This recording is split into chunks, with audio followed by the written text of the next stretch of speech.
Hi friends, welcome to my channel. ఈరోజు మనం చెప్పుకోబోయే topic 7th class 8th lesson భక్త సూఫీ అనే టాపిక్ కోసం మనం ఈరోజు క్లియర్గా తెలుసుకుందాం. ఓకే, టాపిక్లోకి అయితే వెళ్దాం. భక్తి ఉద్యమ కాలంగా చెప్పుకోబడ్డ శతాబ్దాలు ఏమిటి అంటే 8వ శతాబ్దం నుండి 17వ శతాబ్దం మధ్యకాలం అంతా కూడా భక్తి ఉద్యమ కాలంగా చెప్పుకుంటాము.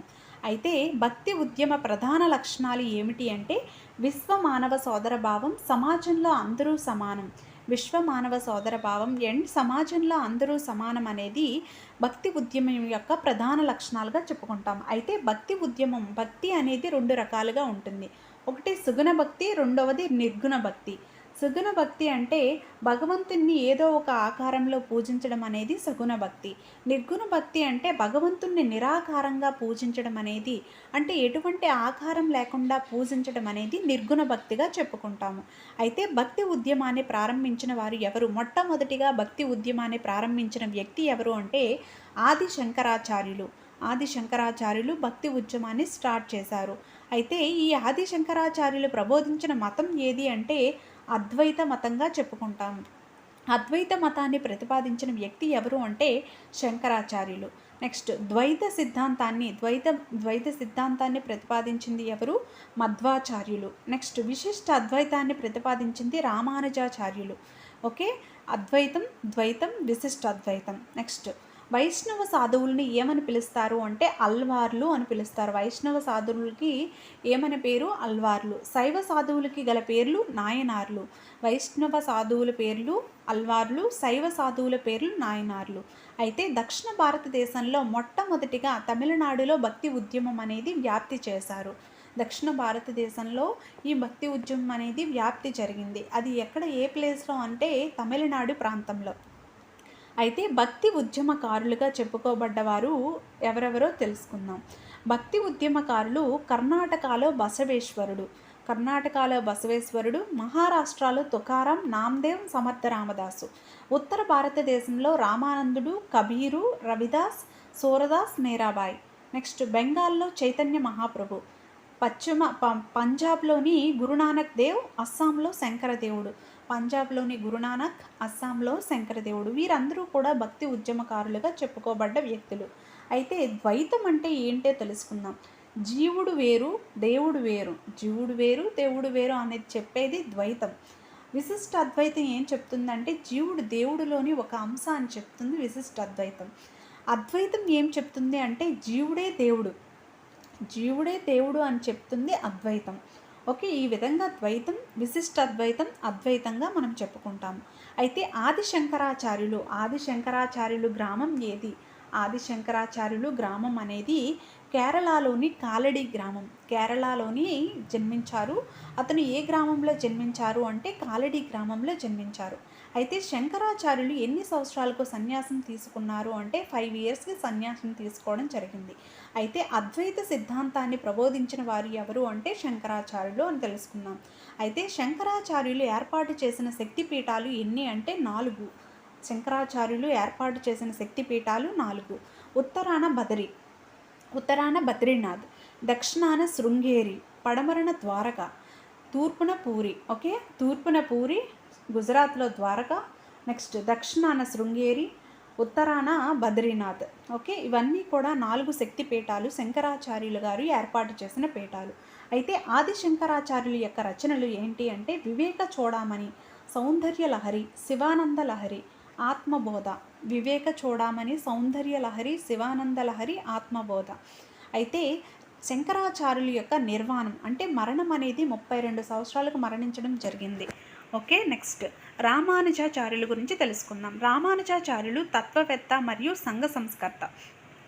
రామానుజుని యొక్క జననం 1017 అంటే 1017 సంవత్సరంలో తమిళనాడులోని పెరంబదూరులోని రామానుజుడు జన్మించారు. అయితే వైష్ణవ సిద్ధాంతానికి తాత్విక విచారణ పునాదులను అందించిన వ్యక్తి ఎవరు అంటే రామానుజాచార్యులు. ఈ రామానుజాచార్యులు భగవంతుడి పట్ల సంపూర్ణ సమర్పణా భావంతో మోక్షం సాధించవచ్చునని బోధించిన వ్యక్తి ఎవరు అంటే రామానుజుడు.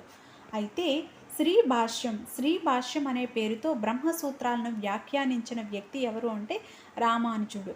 శ్రీ భాష్యం అనే పేరుతో బ్రహ్మసూత్రాలను వ్యాఖ్యానించిన వ్యక్తి. నెక్స్ట్ మధ్వాచార్యుల యొక్క జననం అనేది కర్ణాటక స్టేట్లోని పశ్చిమ తీరం అనేది ఇతను 13th సెంచరీ. ఇతని ఏ సెంచరీ అంటే 13వ శతాబ్దం. ఏ సిద్ధాంతం ఈ ప్రపంచం అనేది భ్రమ కాదు వాస్తవం అని చెప్పింది అంటే ద్వైత సిద్ధాంతం. ఓకే, ద్వైత సిద్ధాంతం అనేది ఈ ప్రపంచం భ్రమ కాదు వాస్తవం అని చెప్పింది. ద్వైత సిద్ధాంతాన్ని ప్రతిపాదించిన వ్యక్తులు ఎవరు అంటే మధ్వాచార్యులు ద్వైతం. నెక్స్ట్, దక్షిణ ఇండియాలో అంటే దక్షిణ భారతదేశంలో వైష్ణవ సన్యాసి ఎవరు అంటే వల్లభాచార్యుడు. ఇతను తెలుగు ప్రాంతం వాడు.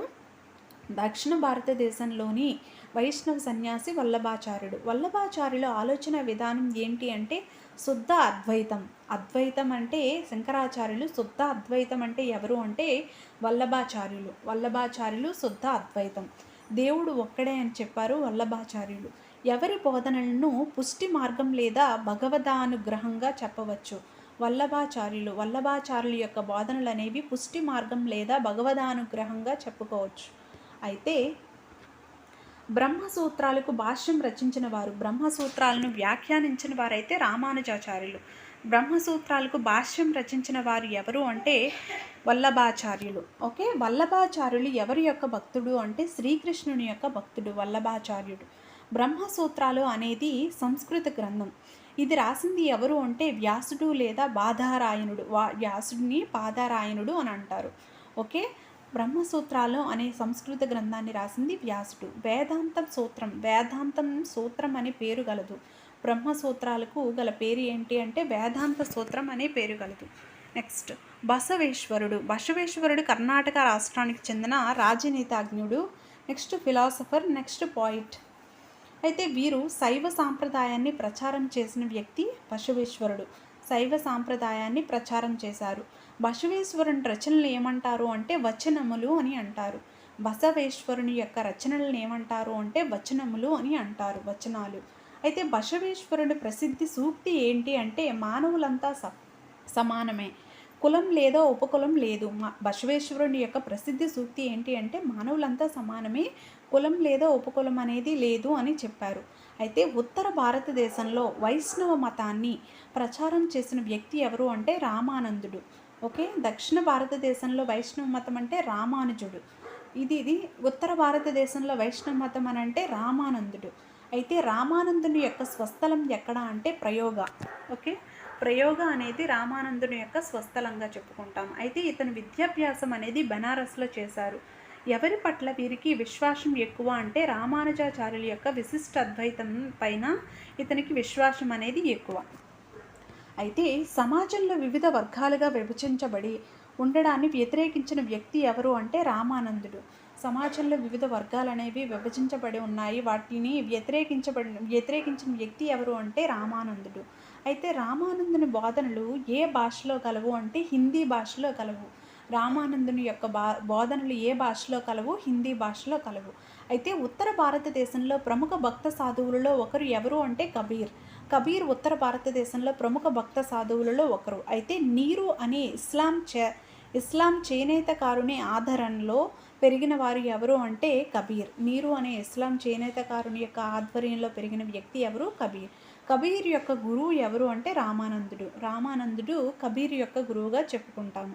అయితే దేవుని ఎదుట అందరూ సమానమే అని బోధించిన వాడు ఎవరు అంటే కబీర్. దేవుని ఎదుట అందరూ సమానమే అని బోధించిన వ్యక్తి ఎవరు? కబీర్. అయితే హిందూ ముస్లింల సమైక్యత కొరకు ప్రయత్నించిన మొదటి సాధువు ఎవరు? కబీర్. హిందూ ముస్లింల యొక్క సమైక్యత కొరకు ప్రయత్నించిన మొదటి సాధువు కబీర్గా చెప్పుకుంటాం. అయితే సంత్ రవిదాస్ నివసించినది ఎక్కడ అంటే బెనారస్లో నివసించాడు. సంత్ రవిదాస్ బెనారస్. అందరిలోని హరి అని ఎవరి బోధనల సారాంశము అంటే సంత్ రవిదాసు యొక్క సారాంశం. మీరాబాయి ఎవరి భక్తురాలు అంటే శ్రీకృష్ణుని భక్తురాలు. మీరాబాయి ఎవరు భక్తురాలు? శ్రీకృష్ణుని యొక్క భక్తురాలు. అయితే ఈవిడ రాజస్థాన్లోని చిత్తోడ్ ప్రాంతంలో మీరాబాయి కలదు. రాజస్థాన్ ప్రాంతంలో చిత్తోడ్ ప్రాంతం ఉంది కదా, ఈ ప్రాంతంలో మీరాబాయి కలదు. అయితే మీరాబాయి గురువు ఎవరు అంటే సంత్ సంత్ రవిదాస్ ఎవరి గురువు? మీరాబాయి యొక్క గురువు. చైతన్య మహాప్రభు ఎవరు అంటే ఈ చైతన్య మహాప్రభువుని శ్రీ గౌరంగ్ అని పిలుస్తారు. శ్రీ గౌరంగ్ అని పిలువబడే వ్యక్తి ఎవరు అంటే చైతన్య మహాప్రభు. బెంగాల్కు చెందిన సాధువే చైతన్య మహాప్రభు.